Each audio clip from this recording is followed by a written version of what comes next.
সামনেই পৌষ পার্বণ। বছরের এই সময়টিতে অনেকের বাড়িতেই পিঠে তৈরির এক উৎসব চলে। ছাঁচের পিঠে, গোকুল পিঠে, দুধপুলি, পাটিসাপটা, আশকে পিঠে ইত্যাদি। নানা স্বাদের পিঠের গন্ধে চারদিক মম করে। আজকে আমি সাধারণ পিঠেতে একটু টুইস্ট এনে বানিয়েছি স্ট্রবেরি সরু চাকলি পিঠে, যা ঝোলার নলেন গুড়ের সঙ্গে খেতে অনবদ্য। নমস্কার, অ্যাপেটাইটের আরেকটি নতুন পর্বে আপনাদের সাদর আমন্ত্রণ। পিঠে তৈরির জন্য এখানে আমি 250 গ্রাম পাকা স্ট্রবেরি নিয়ে নিয়েছি। প্রথমে স্ট্রবেরির পেছনের সবুজ অংশ বা স্টেমটাকে কেটে বাদ দিতে হবে। তারপরে স্ট্রবেরিগুলোকে ধুয়ে নিয়ে একটি ব্লেন্ডার জারে দিয়ে খুব ভালোভাবে পেস্ট করে নেব। জল ছাড়া টুকটুকে লাল ঘন স্ট্রবেরির পেস্ট আমাদের তৈরি। চলুন এবার পিঠে তৈরির আয়োজন শুরু করা যাক। একটি বড় পাত্রে নিয়ে নিয়েছি 2 বাটি বা 8 হাতা গোবিন্দভোগ চালের গুঁড়ি। আপনি আপনার পছন্দ মতো আতপ চালের গুঁড়ি ব্যবহার করতে পারেন।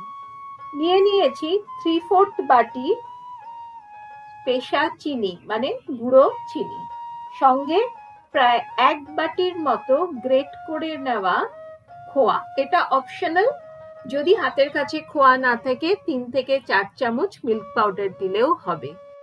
সঙ্গে দিয়ে দেব অর্ধেক বাটি কুড়োনো নারকেল। স্বাদটা খুব ভালো হয়।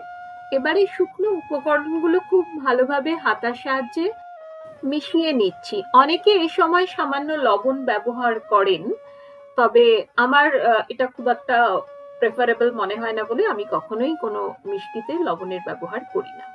দিয়ে দিলাম বেশ কিছুটা স্ট্রবেরির পেস্ট। একসঙ্গে প্রথমেই আগে সমস্ত পেস্টটা নেবেন না, তাহলে কিন্তু পরে বুঝতে পারবেন না কতটা পেস্ট লাগবে কি লাগবে না।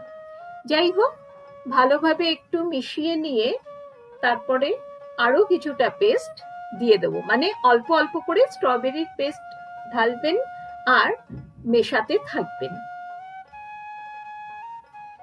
সঙ্গে নিয়ে নিয়েছি নর্মাল টেম্পারেচারে থাকা 1/2 গ্লাস দুধ। আপনি এটা জল দিয়েও মেশাতে পারেন। আমি এখানে দুধের ব্যবহার করেছি, স্বাদটা বেশি ভালো হবে, আর কিছুই না।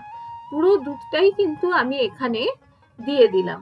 দিয়ে সুন্দর একটা পাতলা ব্যাটার তৈরি করে নিতে হবে। দেখুন, এমন ভাবে ব্যাটারটা তৈরি করতে হবে যাতে আলগাভাবে হাতার গায়ে লেগে থাকে।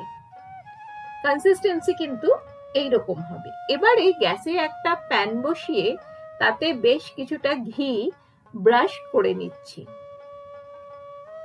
পিঠে জাতীয় জিনিস তো একটু ঘিয়ে ভাজলেই খেতে বেশি ভালো লাগে, আর বছরকার দিনে তৈরি পিঠে একটু না হয় ঘিয়ের ব্যবহার হলোই। এবারে তৈরি করে রাখা পাতলা ব্যাটার থেকে 3 হাতা ব্যাটার আমি দিয়ে দেব প্যানে।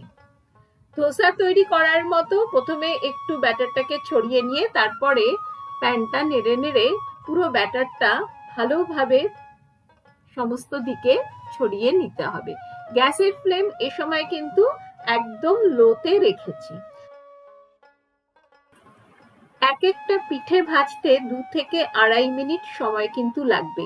আস্তে আস্তে দেখবেন পিঠে সেদ্ধ হয়ে ধারের দিকগুলো ছাড়তে শুরু করেছে, এবং পিঠে যত সেদ্ধ হবে তত দেখবেন মাঝখানে এরকম জালি জালি বা বাবলস এর মতো হয়ে যাচ্ছে। সেই সময় ওপর থেকে অল্প কিছুটা ঘি আমি একটু ছিটিয়ে দিচ্ছি। চিরাচরিত সাবেকি পিঠের সঙ্গে সঙ্গে মাঝে মাঝে এরকম এক্সপেরিমেন্টাল টুইস্ট দিয়ে পিঠে বানালেও কিন্তু খেতে মন্দ লাগে না। আমার চ্যানেলে সাবেকি পিঠের সঙ্গে সঙ্গে অনেক ইউনিক পিঠে পুলিরও রেসিপি দেওয়া আছে, যেমন চকলেট খিরসা, কমলা লেবুর মালপোয়া ইত্যাদি।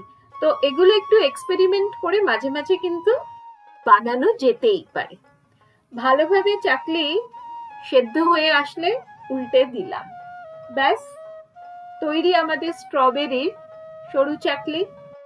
ঠিক একই রকম ভাবে আরো একটা সরু চাকলি ভাজা আমি আপনাদের দেখিয়ে দিচ্ছি, এবং একই পদ্ধতিতে কিন্তু বাকি সমস্ত সরু চাকলি আমি ভেজে নেব। সরু চাকলিতে আপনি ফ্রেশ স্ট্রবেরির পরিবর্তে স্ট্রবেরি ক্রাশও ব্যবহার করতে পারেন। তবে আমি বলবো ফ্রেশ স্ট্রবেরির অ্যারোমা সবসময়ই বেশি ভালো লাগবে। শুধু স্ট্রবেরি ফল কেন, টাটকা কমলা লেবু বা তাজা কিউইর পিউরে বা পেস্টও কিন্তু ব্যবহার করা যেতে পারে। রান্নাতে এরকম নানা ধরনের ফ্লেভার নিয়ে এক্সপেরিমেন্ট করতে কার কার ভালো লাগে আমাকে কমেন্ট করে জানাবেন। আজকের ভিডিওটিতে যদি কিছু ভালো লেগে থাকে তাহলে একটি লাইক দিয়ে অনেক অনেক শেয়ার করবেন। আমার চ্যানেলে যারা নতুন বন্ধু তাদেরকে রিকোয়েস্ট করব চ্যানেলটিকে সাবস্ক্রাইব করে আমার পাশে থাকার, যাতে যখনই আমি নতুন কোনো ভিডিও আপলোড করব আপনাদের কাছে নোটিফিকেশন পৌঁছে যাবে। ঝোলা নলেন গুড়ের সঙ্গে গরম গরম স্ট্রবেরি সরু চাকলি, এ যেন এক স্বর্গীয় অনুভূতি।